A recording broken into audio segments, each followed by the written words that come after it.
What is conservation biology? Gee, we don't know. No idea. Conservation biology is a study of biodiversity and how humans can use and maintain the environment. Oh, that makes sense. But why do we have to conserve biodiversity?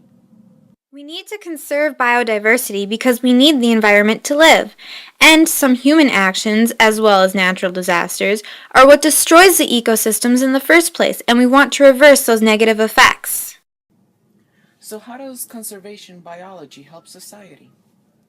The environment provides us with many necessities, like the air we breathe, the food we eat, and even some medications that we use every day. Plants also hold soil in place and help reduce the risk of floods.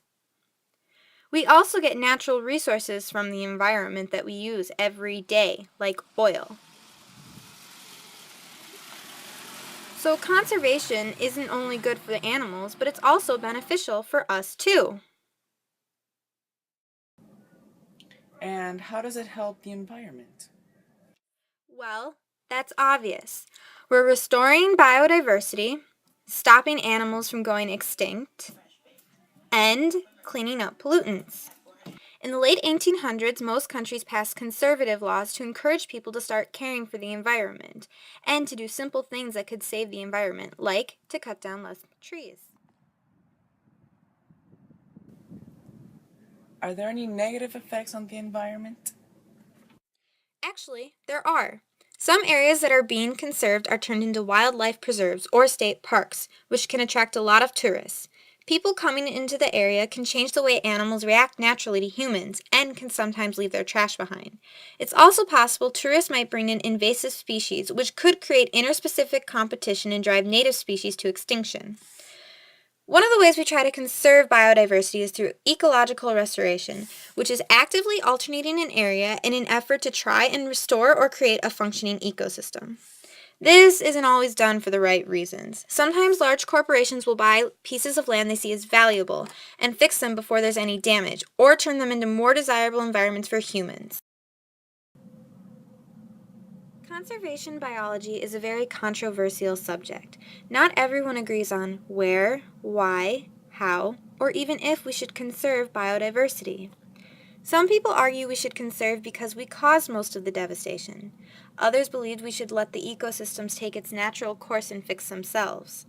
Some want to conserve because it's the right thing to do, and others want to because they want the resources from the land. This subject has caused many tensions among many different scientists.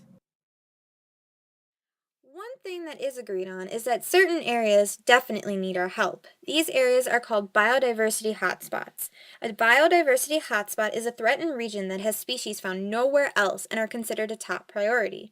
Currently, scientists have identified 25 biodiversity hotspots, and they are mostly located in tropical regions.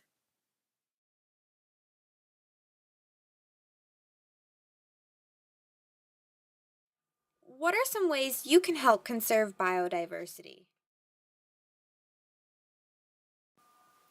Well, you can educate others, donate money to conservation organizations, dispose of harmful chemicals properly,